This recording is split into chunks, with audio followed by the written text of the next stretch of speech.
Candace Owens' views on anti-Israel are not just controversial, they're dangerously misleading. So let's break down why her statements miss the mark and why it's crucial to set the record straight when it comes to understanding the real impact of anti-Semitism on the Jewish community.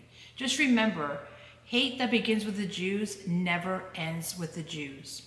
So in this video, we're going to cover the Frankist movement that she talked about, Leo Frank and the murder of Mary Fagan, and also the claim of Catholic and Christian people who have gone missing across Europe during Passover. These were three claims that she made against, like anti-Israel statements that we are going to address and look at the context and look at historically what has been said about those events that she is bringing up.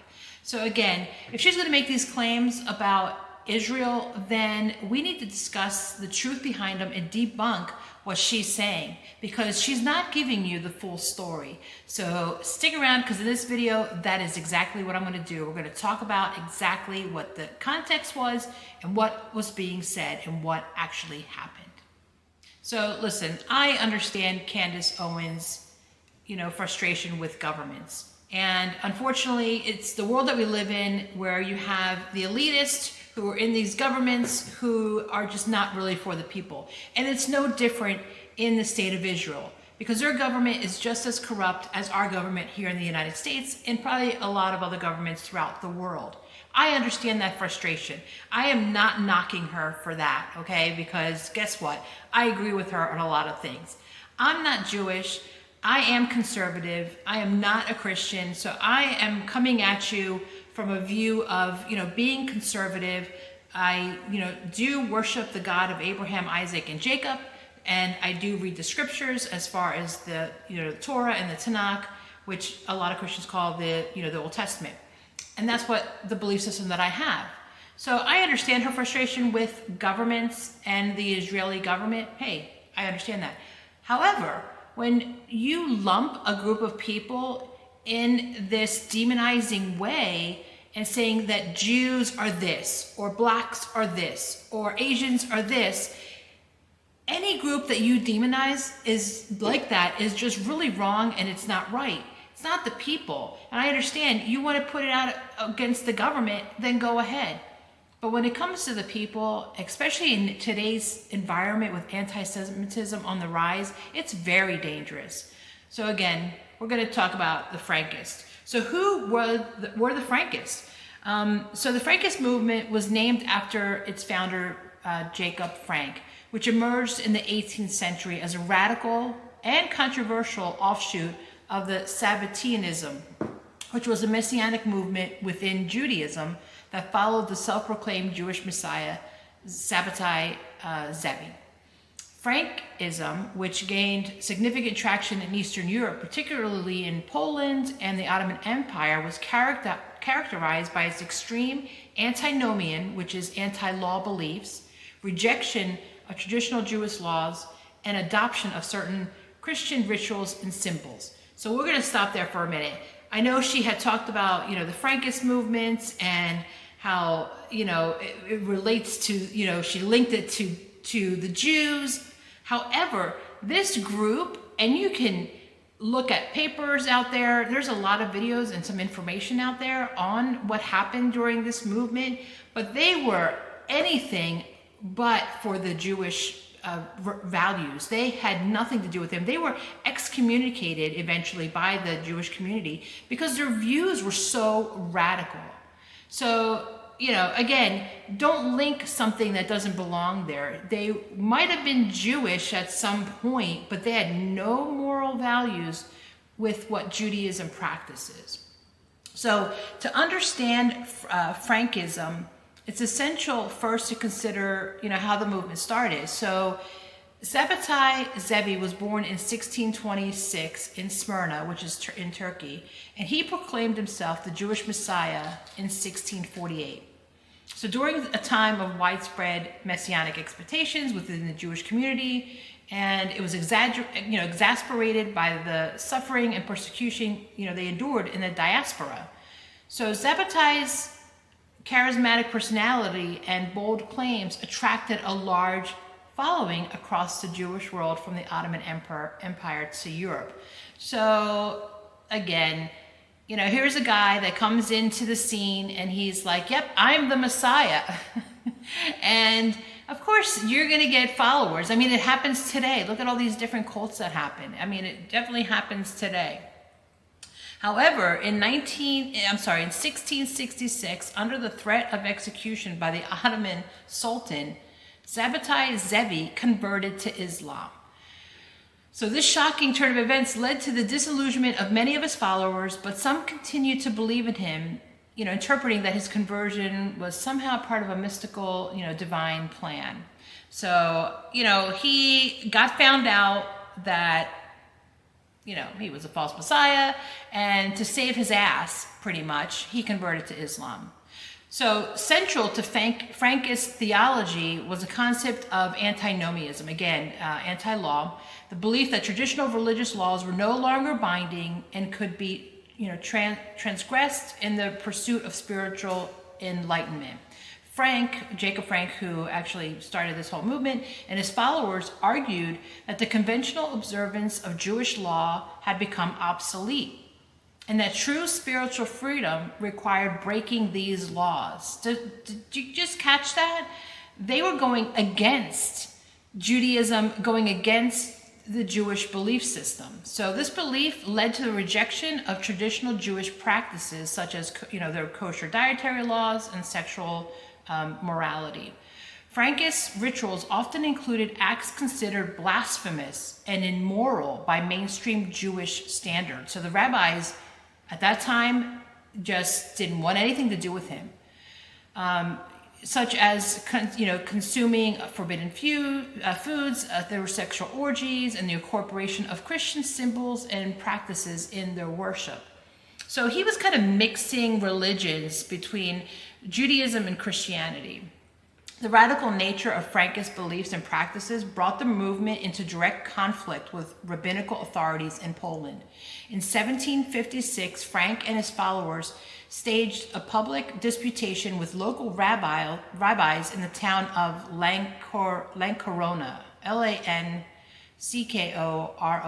if you want to look that up, in which they denounced the Talmud and claimed that they adhered to higher, mystical truth. This led to their excommunication from the Jewish community. In 1759, facing mounting pressure and persecution, Frank took a dramatic step by leading his followers in a mass conversion to Roman Catholicism. So he was a Jew, he didn't want to abide with the rules and the morals of the Jewish community, and so then he converted to Roman Catholicism. I'm just saying, the irony of that. I mean, just think about that, because Candace Owens was so upset that these Jews are doing all these things, but he became a Roman Catholic. Anyway, this move was partially strategic, as you can imagine.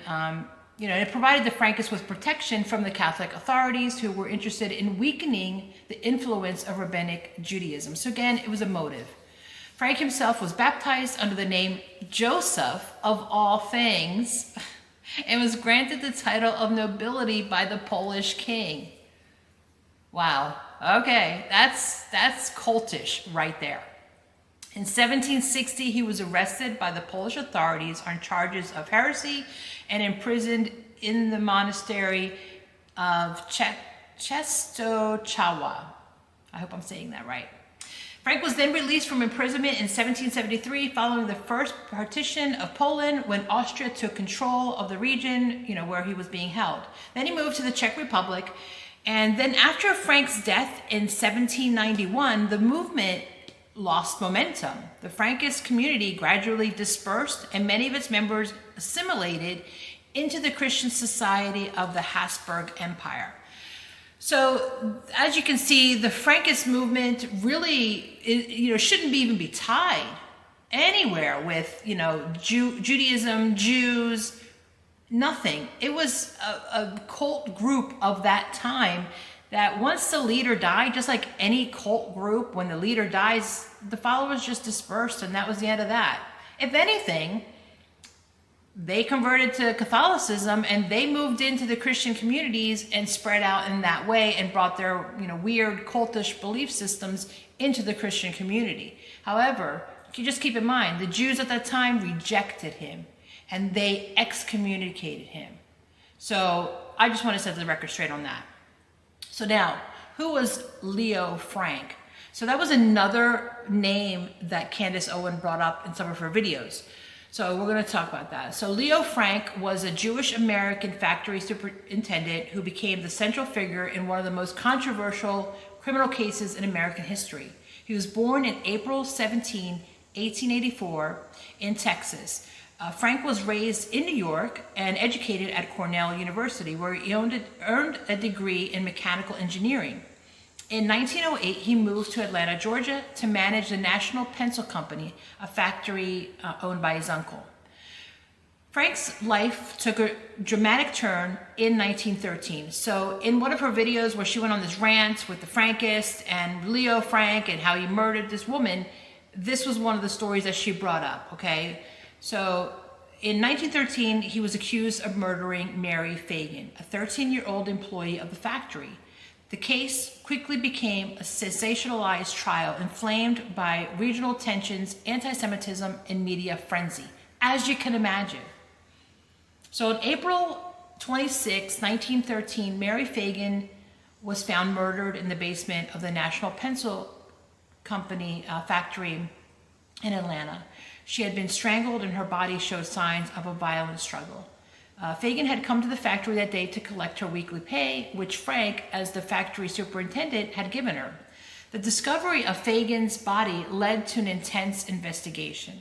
The case soon drew significant attention, partially because of the gruesome nature of the crime and partially due to the involvement of Frank, who was a well-educated and relatively wealthy Jewish man in a predominantly Protestant South. Key word, Jewish man in a Christian South. So Leo Frank was arrested on April 29 of 1913 after suspicion fell on him due to his position as the factory superintendent and because he was one of the last people to see Mary alive. The case against Frank was built on circumstantial evidence in the testimony of Jim Conley, an African-American janitor at the factory who initially denied any knowledge of the crime, but later claimed that he had helped Frank dispose of Fagan's body. Conley's testimony was crucial to the prosecution's case. He claimed that Frank had confessed to him that he had killed Fagan and that Frank had then enlisted his help in covering up the crime. Conley's story was inconsistent and changed multiple times, but it was enough to convince a jury, especially given the racial and anti-Semitic sentiments of the time. So here comes this man, African-American, and again, I'm not trying to start any race wars or race baiting or anything. One witness to come against a Jewish man, and back in those days in the South, it was either the Jew or the black guy that was going to be hanging. So what do you think the black guy wanted to do? Frank maintained his innocence throughout the trial. His defense team argued that Conley was the true culprit and that Frank, as a Northern Jew, was being unfairly targeted in the racially and religiously charged atmosphere of the South. However, the prosecution painted Frank as a sexual predator who had attempted to assault Fagan and then killed her to cover up his crime. The trial took place in a tense and hostile environment with crowds outside the courthouse demanding Frank's conviction. On August 25th of 1913, the jury found Frank guilty of murder and he was sentenced to death. Frank's conviction led to a series of appeals, as his defense team argued that the trial had been unfairly influenced by public opinion and that there was insufficient evidence to convict him. The case drew national attention, and with many prominent figures, including the former U.S. President William Taft and reformer Jane Addams, and they, expressing their doubts about the fairness of the trial and the reliability of Conley's testimony. In 1915, after exhausting all legal appeals, Frank's case reached Georgia Governor John M. Slayton. After conducting his own investigation, Slayton became convinced that there was reasonable doubt about Frank's guilt. On June 21st of 1915, Slayton commuted Frank's death sentence to life imprisonment. So even when the case went in front of the governor, he saw there was really no evidence against this guy. However, because of the pressures, I can only imagine what was going on, all the pressures, he's the governor and all that stuff. So, he kind of just made his sentence like a lifelong sentence. So the decision provoked outrage in Georgia, as you can imagine, where many people believe Frank was guilty and deserved to be executed. So obviously you see it definitely caused a lot of tensions. So on August 16th, 1915, a group of about 25 men calling themselves the Knights of Mary Fagin stormed the prison where Frank was being held. They abducted him and drove him to Marietta, Georgia, Fagin's hometown. There, on August 17, 1915, they lynched Frank and hanged him from a tree. No one was ever prosecuted for the lynching. The lynching of Leo Frank was a shocking event that revealed deep-seated anti-Semitism and racial tensions in the South. It also led to the resurgence of the Ku Klux Klan and the formation of the Anti-Defamation League, the ADL, an organization dedicated to fighting anti-Semitism and protecting civil rights. So, I know that Candace brought this case up. Oh yeah, look at this Leo Frank. He killed Mary Fagin. She was all upset over it. But when you really examine the story, you have to ask yourself and look at all the evidence. There wasn't even evidence against him back then. But because of the pressure, instead of giving him the death penalty, they just put him life in prison. And of course, that wasn't enough for the people. And obviously, you heard what they said that they did.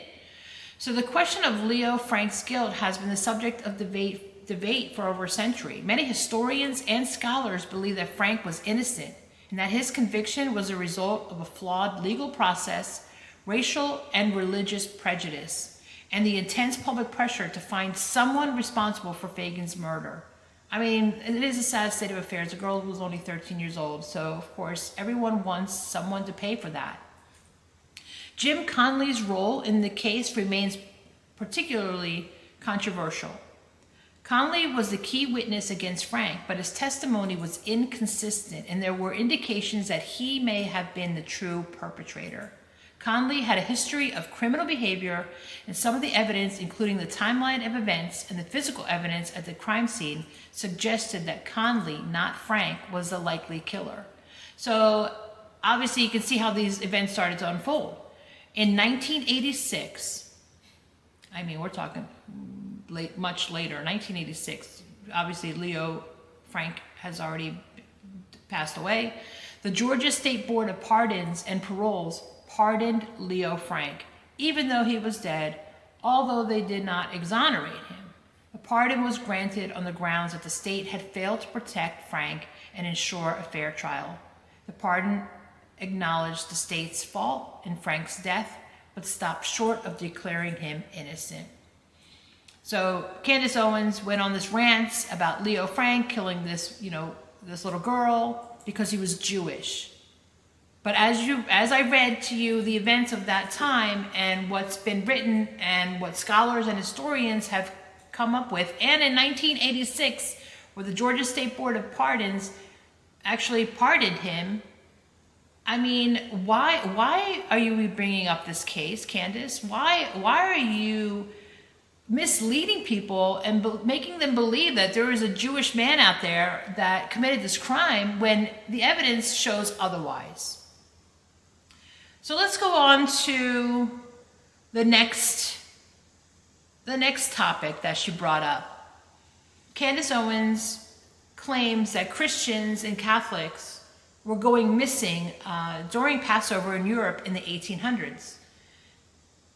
And that's actually something that's been tied to the so-called blood libel accusations against Jewish communities. It's rooted in anti-Semitic myths rather than historical fact. So again, in that rant that she did, she went off. There's these Catholics and Christians, their bodies were everywhere in Eastern Europe in the 1800s during Passover. So we're gonna dive a little bit deeper into this blood libel that has become very anti-Semitic. So the blood libel is a baseless and malicious accusation that dates back to the medieval period. It falsely claimed that Jewish communities kidnapped and murdered Christian children to use their blood in religious rituals, particularly during Passover. This accusation was entirely fictional and has no basis in Jewish religious practices, which strictly prohibit the consumption or use of blood in any form. So just the religion alone, if you've ever read the Torah, is against any blood sacrifice, against any use of blood in any manner, to eat anything. That's why they didn't even accept Jesus as their Messiah. The fact that he was crucified and an innocent person, had to pay the price for everyone, that whole concept in theory was not part of their religious theological belief system. So, while the blood libel myth, it was a myth, originated in the Middle Ages, it unfortunately persisted into the 19th century in various parts of Europe, particularly in Eastern Europe, where anti-Semitic attitudes were still widespread. During this time, there were several instances where Jewish communities were falsely accused of kidnapping and murdering Christian children around the time of Passover.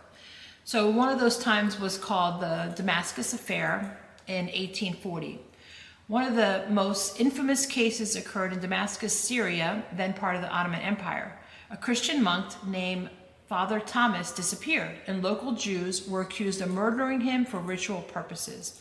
Several Jews were arrested, tortured, and some were even executed. The international Jewish community, led by figures such as Sir Moses Montefiore, intervened to secure their release, exposing the baselessness of the charges. There was another event, Tiszazler, Tiszazler affair in 1882 to 1883. In Hungary, a young Christian girl named Esther Salamosi went missing in the village of Tiszazler. I hope I'm pronouncing that right. The Jewish community was accused of her murder, and several Jewish men were arrested and put on trial. Despite a lack of evidence, the case fueled anti-Semitic sentiments. The accused were eventually acquitted, but the incident led to a significant rise in anti-Semitism in Hungary. So there were some other cases. Similar accusations occurred sporadically in other parts of Europe during the 19th century, including in Russia, Poland, Austria-Hungary. These incidences were typically marked by intense public hysteria fueled by religious and ethnic prejudices, and often led to violence against Jewish communities, including the massacre of Jewish communities. So this is really important. If you are watching this video, please do your own research. I know that Candace Owens just blatantly went out and had this rant and started, going on about Catholic and Christian bodies, dead bodies everywhere in Europe, and without really looking at evidence. Let's really look at the historical evidence and go back. Again, the fact that she's painting a whole society and demonizing them and making them look like murderers, it's just asinine in today's world, just totally asinine. So these accusations were entirely false, and they were used as tools to incite violence against Jewish communities and to justify anti-Semitic policies. The notion that Christians were going missing during Passover due to Jewish ritual practices is a myth created by these baseless accusations. In reality, the Jewish communities were often the victims of persecution rather than perpetrators of any crimes. While such accusations were prevalent in certain parts of Europe during the 19th century, they were part of a broader pattern of anti-Semitic persecution and have been thoroughly discredited by historians. So I want you to just remember that last line, thoroughly discredited by historians. I'm going to put in the description below links to the different articles, there's one from the New York University, there's one from Getty, Education, a couple of, different links down below. So you can do your own research. You can read it for yourself. But, oh my goodness, what are we doing here? Why is this happening? I mean, we're treading on dangerous ground when a society turns on a group of people. Are we just going to forget about what happened to, with Germany? I remember growing up thinking, how could such a thing happen? How could a whole country turn on a group of people? But this is why. And Candace Owens is a conservative, and she's a Catholic Christian. I'm not sure where she is, but she's, claims to be a woman of faith. And so were the Nazis. I'm not saying Candace Owens is a Nazi. I'm not saying that. I'm just saying that's how that stinking thinking gets into people's head. And then it goes out on YouTube land, and then people hit play on a video, and they put it in their mind and don't even do their own research, and then just go with the flow and everything that someone says because they have a big influence on YouTube. Well, guess what? That's wrong. We need to do our own research. We need to do our own investigation and find the truth out. Just because someone has a big YouTube channel out there, because they've got a big name out there, doesn't make that right. Doesn't make it right that they can make false accusations against a group of people. What if it was another group of people? What if it was the Black community that this was being said about? What if it was against Italians or Greeks? I'm Greek. What if it was against just any community that people deem as lesser and less human? That doesn't make it right. And to just label a whole group of people, it just really is disturbing. And so that's why I want to do this video. Again, please look at the links below. I've actually put a couple of videos on Jacob Frank, some history background on that. Also, on just the different movements. So just great information. So I do appreciate it. And again, if you can, hit the subscribe button and like this video and share it with other people. We need to make sure that this information gets out and we stop the spread of fake news and misinformation, because people will get hurt and it's not right. Again, anti-Semitism, if you're going to hate the Jews, it doesn't end with the Jews. It just leads to a bunch of hate in the world.